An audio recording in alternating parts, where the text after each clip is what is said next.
1984. Au bout d'une année de réformes fondamentales, une révolution culturelle est en marche et remet en question une société africaine où les hommes ont toujours dominé les femmes. Ce qui veut dire que nous devons donner à chaque femme un emploi. Nous devons donner à chaque femme le moyen de gagner honnêtement et dignement sa vie. Il crée une véritable secousse, en étant un des premiers chefs d'État au monde à militer pour l'émancipation de la femme.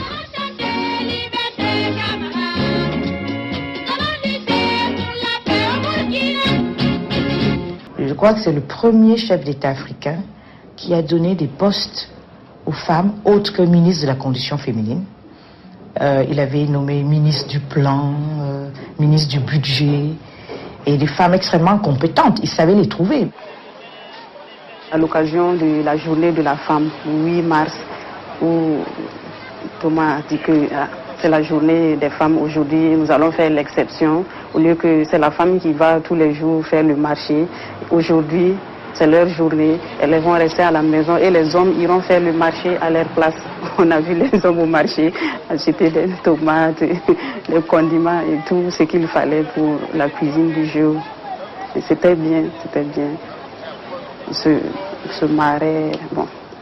Les hommes se plaisaient aussi. Et ils ont pu découvrir, puisque cela a amené certains hommes à connaître les réalités des prix sur le marché.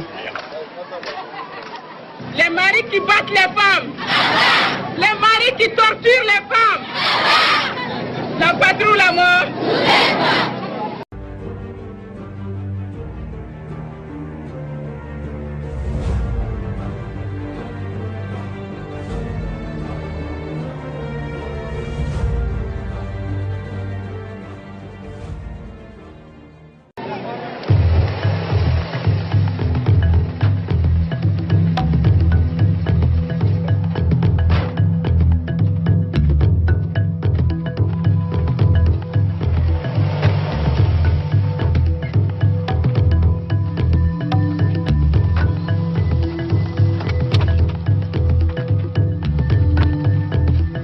Contrairement aux autres chefs d'État qui ne tiennent pas leurs promesses, Sankara se met au travail. Il entreprend de grandes manœuvres pour sortir le pays de sa situation. Il faut loger, nourrir et soigner le peuple. Telles sont les priorités. À une époque où les maladies déciment les Africains, Sankara met en place l'opération Vaccination Commando, qui éradique la polio, la rougeole et la méningite. 2,5 millions de Burkinabés sont vaccinés en une semaine.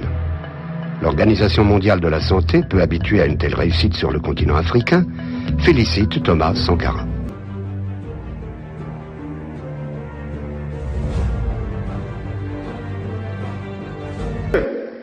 Il est normal que celui qui vous donne à manger vous dicte également ses volontés. Il y en a qui demandent mais où se trouve l'impérialisme. L'impérialisme, regardez dans vos assiettes, quand vous mangez les grains de riz, de maïs, de mil importés, c'est ça l'impérialisme, n'allez pas plus loin. N'allons pas plus loin. 1700 kilos de blé par hectare, c'est la moyenne de la région, c'est la moyenne sahélienne de la région, donc en Afrique. Eh bien, en 86 déjà, le Burkina, par hectare, dépassait les 3800, 3900 kilos de blé par hectare. Il a vaincu la faim, il a fait que le Burkina, en 4 ans, est devenu alimentairement autosuffisant. Faisons en sorte que ce soit à partir d'Addis Abeba que nous décidions que le marché africain soit le marché des Africains. Produire en Afrique, transformer en Afrique et consommer en Afrique. Produisons ce dont nous avons besoin et consommons ce que nous produisons au lieu d'importer.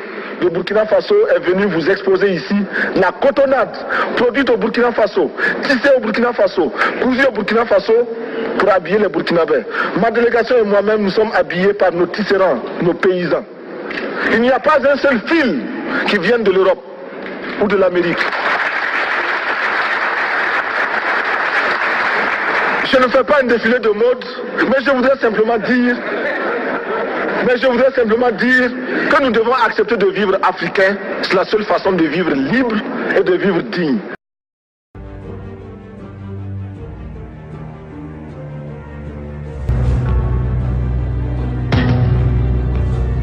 Sommet de l'OUA, Organisation de l'Unité Africaine. Thomas Sankara prend à partie les autres chefs d'État. Ses propos portent sur les problèmes comme la dette, qui touche l'ensemble des pays du tiers-monde, dont les intérêts viennent d'être fortement augmentés. Son discours pointe aussi du doigt tous les dirigeants qui, au nom d'un système de domination nord-sud, avilissent leur peuple tout en s'enrichissant personnellement. Je voudrais que notre conférence adopte la nécessité de dire clairement que nous ne pouvons pas payer la dette. Ceci pour éviter que nous n'allions individuellement nous faire assassiner. Si le Burkina Faso tout seul refuse de payer la dette, je ne serai pas là à la prochaine conférence. Par contre, avec le soutien de tous, dont j'ai besoin, et quand nous disons que la dette ne saurait être payée, ce n'est point que nous sommes contre la morale, la dignité, le respect de la parole. Parce que nous estimons que nous n'avons pas la même morale que les autres. Entre le riche et le pauvre, il n'y a pas la même morale. La Bible, le Coran, ne peut pas servir de la même manière celui qui exploite le peuple et celui qui est exploité. Il faudrait alors qu'il y ait 2 éditions de la Bible et 2 éditions du Coran. Je vous remercie, Monsieur le Président. La patrie ou la mort, nous vaincrons.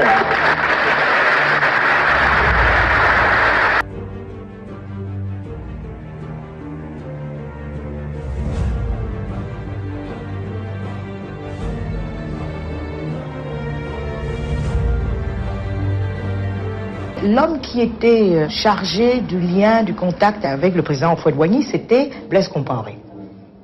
Et il est apparu assez rapidement que c'était son dauphin.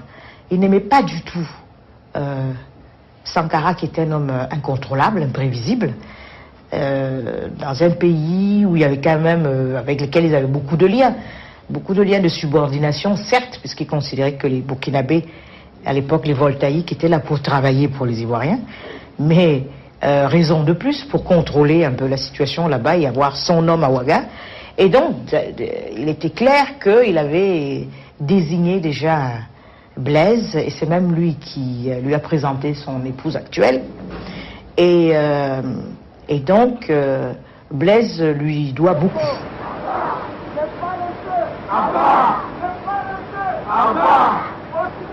Nous sommes en 1987. Sankara ne répond pas aux exigences d'une partie de la population, fatiguée après tant d'années d'efforts et de restrictions, et qui aspire à plus de libéralisme. Blaise Compaoré, toujours numéro 2 du pouvoir, profite de cette lassitude et du soutien de Félix Houphouët-Boigny, et indirectement de celui de la France, pour désavouer Thomas Sankara. Le cercle d'amis de Thomas Sankara se restreint. Selon le capitaine Boukari Kaboré, un de ses derniers et plus fidèles partisans, Blaise Compaoré est de plus en plus impatient de prendre le pouvoir. Moi, j'avais demandé personnellement à Thomas la permission là, justement, de mettre de l'ordre, c'est-à-dire d'arrêter le capitaine Blaise Compaoré, parce qu'il a envie de fomenter justement son assassinat. Il m'a dit non, l'amitié ne se trahit pas. J'ai dit mais ce n'est plus l'amitié. Quand par exemple on planifie de tuer, ce n'est pas bon. Il dit c'est pas correct. L'amitié, c'est pas à nous de trahir l'amitié, c'est à eux de trahir. On a parlé du Che Guevara. Et j'ai dit, mais écoutez, le 8 octobre prochain, c'est le 20e anniversaire de l'assassinat du Che Guevara.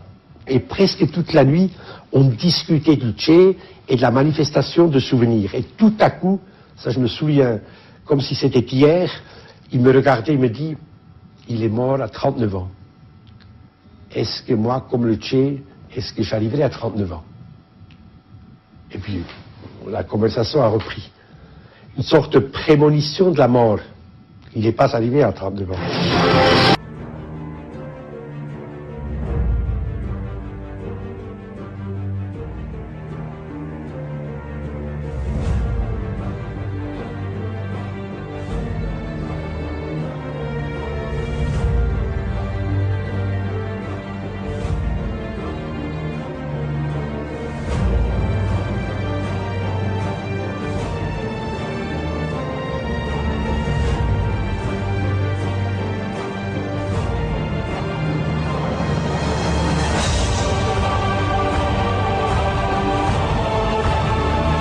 seulement je le lui disais en tant que frère, mais en tant que ministre aussi, je lui portais toutes les informations qui me parvenaient. Mais il y a aussi des informations venant de l'extérieur. Et la situation était extrêmement dangereuse. Et qu'il soit conscient du danger, là, il n'y a pas de doute à cela. Hein. Et il y a un groupe d'officiers qui est allé voir Thomas pour lui demander de réagir. Il a dit non, lui, il ne réagira pas contre Blaise. Parce que de toute façon, le peuple ne comprend rien. Qu'est-ce qu'il allait expliquer? Donc, il est prêt, il a dit qu'il est prêt à subir ce qui peut lui arriver. Mais il n'a jamais dit expressément il va m'assassiner ou quelque chose comme ça. Non. Il dit que même s'il va m'assassiner, moi, je ne réagirai pas contre lui. Et vous aussi, je vous interdis de toucher à un seul cheveu de Blaise. Si vous me désobéissez et vous tuez Blaise, c'est moi qui vais vous faire fusiller sur la place de la Révolution. Et ensuite, je rends ma démission.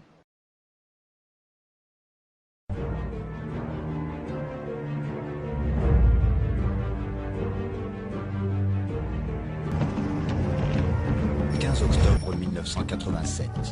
Il est un peu plus de 16 heures. Thomas Sankara roule dans sa Renault 5.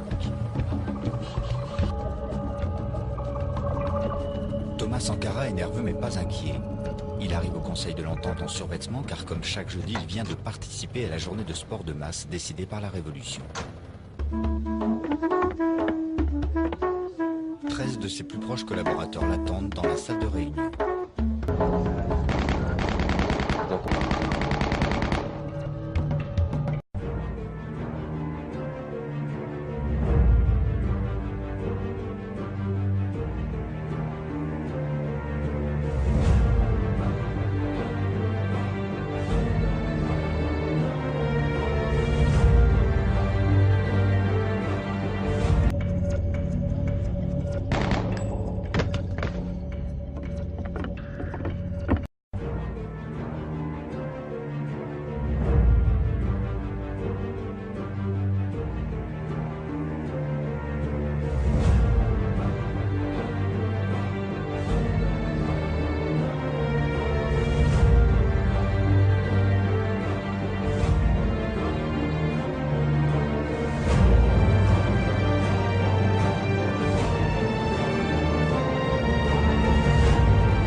L'élimination de Sankara a été pensée et prévue par les services français.